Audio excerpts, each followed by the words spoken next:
साथियों, अभी देश में और टीवी में और मीडिया में नीतीश कुमार के बयान के रेफरेंस में बहुत सारी कंट्रोवर्सी जानबूझकर फैलाई जा रही है, ऐसी मेरी राय है। उसकी बहुत बड़ी वजह है कि नीतीश कुमार ने जो 50% रिजर्वेशन था उसको 75% घोषित किया। तो 75% घोषित किया तो स्वाभाविक रूप से बीजेपी के लोग इससे बहुत ज्यादा, आरएसएस के लोग इससे बहुत ज्यादा और ब्राह्मणवादी लोग इससे बहुत ज्यादा दुखी हो गए। उन्होंने कैलकुलेट किया कि इससे 2024 के चुनाव का नैरेटिव या मुद्दा निर्धारित हो सकता है और इस वजह से इस मुद्दे पर से सारे देश के लोगों का ध्यान भटकाने के लिए नीतीश कुमार के दूसरे बयान को, जो सामाजिक दृष्टि से बहुत ज्यादा महत्वपूर्ण मुद्दा है, वो है 65% ओबीसी के लोगों को रिजर्वेशन। ये जो एससी एसटी ओबीसी का टोटल रिजर्वेशन 65% हो रहा है और गरीब लोगों के संबंध में जो रिजर्वेशन 10% दिया वो मिलाकर 75% रिजर्वेशन किया गया है। ये असली मुद्दा है। ये मुद्दे पर सारे देश के लोगों का ध्यान नहीं जाना चाहिए।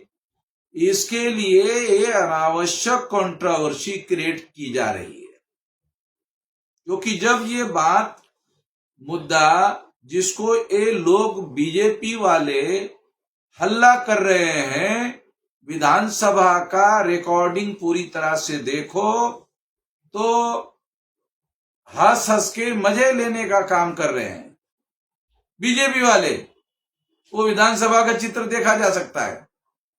और अभी जब उन्होंने शांति से सोचा, विचार किया, अरे इससे तो सारे देश भर में बीजेपी का जो ओबीसी का चेहरा है नरेंद्र मोदी, वो काउंटर हो जाएगा और इसका 2024 के चुनाव में बहुत बुरा असर पड़ेगा। तो आरएसएस और भाजपा के जो मीडिया वाले समर्थक लोग हैं वो एकदम नीतीश कुमार के ऊपर पील पड़े हुए और उसको वो जो 75% आरक्षण वाला जो मुद्दा है उस पर से ध्यान हटाने के लिए दूसरे और अनावश्यक मुद्दे को बहुत ज्यादा तूल देने का काम कर रहे हैं।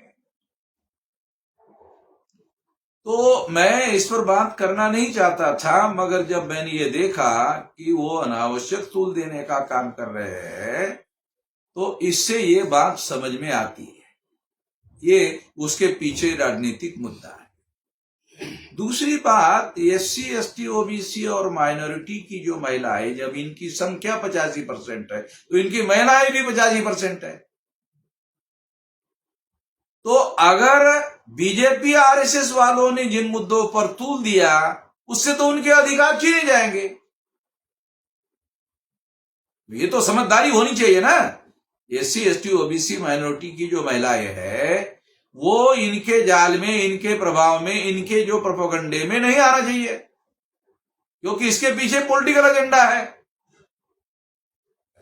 अगर थोड़ी देर के लिए मान लिया जाए कि रिजर्वेशन को 75% करने के पीछे नीतीश कुमार का पॉलिटिकल एजेंडा है, तो संख्या के अनुपात में लोगों को रिजर्वेशन देना ये तो न्यायपूर्ण बात है।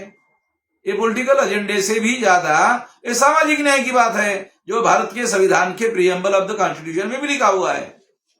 ये गलत क्या है? अगर आपको ऐसा लगता है कि ये राजनीतिक एजेंडा है, राजनीतिक, तो तुम भी करो, बीजेपी वाले भी कर ले, बीजेपी वाले भी फायदा उठा ले। वो तो फायदा नहीं उठाना चाहेंगे, वो 3.5% ब्राह्मणों का नुकसान जिसमें होता है वो काम वो नहीं करते। वो ये सोचते हैं कि 3.5% वाले लोगों को 35%, 50%, 70%, 80% नौकरियां जो है उस पर उनका कब्जा होना चाहिए। उसके लिए उनको बेशर्मी की हद तक समर्थन करते रहते हैं। तो ये बात मानने वाली नहीं है। हम लोगों को इसके बारे में सतर्क रहना चाहिए, विजिलेंट रहना चाहिए। नहीं तो ये लोग जो है उनके पास जो ये टीवी है, मीडिया है, इसका इस्तेमाल करते रहते हैं और गलत बातें और प्रोपेगेंडा करते रहते हैं। हमारे लोगों को सूचनाएं सही तरीके होती नहीं है। अब लोगों को यही जानकारी सारे देशवासियों को दी गई है कि नीतीश कुमार ने ये बोला, जबकि वो बोला नहीं है। 65% रिजर्वेशन बैकवर्ड क्लास को, SC ST OBC को देने का मुद्दा है, वो मेन मुद्दा है। उसके लिए समझाने के लिए वो बात कर रहे थे। इस बात का समर्थन नहीं किया जा सकता है कि इतना ज्यादा खुलकर विधानसभा में बोलने की जरूरत नहीं थी। अगर वो केवल इतना ही बोलते कि पढ़ाई लिखाई बढ़ने की वजह से लोक संख्या नियंत्रण करने पर मदद हो गई और हमारी सरकार ने महिलाओं के पढ़ाई लिखाई के लिए ज्यादा काम किया, इतना भी अगर बोल देते, इतना ही बोलने से लोगों को समझ में आ जाता।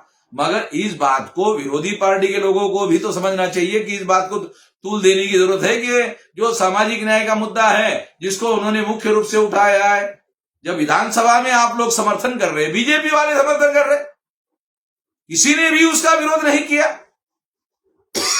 बाद में उनको लगा इससे तो सारे देश भर में नैरेटिव सेट हो जाएगा, एजेंडा सेट हो जाएगा, 2024 का चुनाव हारने की संभावना हो सकती है। उसके बाद आरएसएस भाजपा के लोगों ने प्रोपेगेंडा के लिए लोगों को लगा दिया।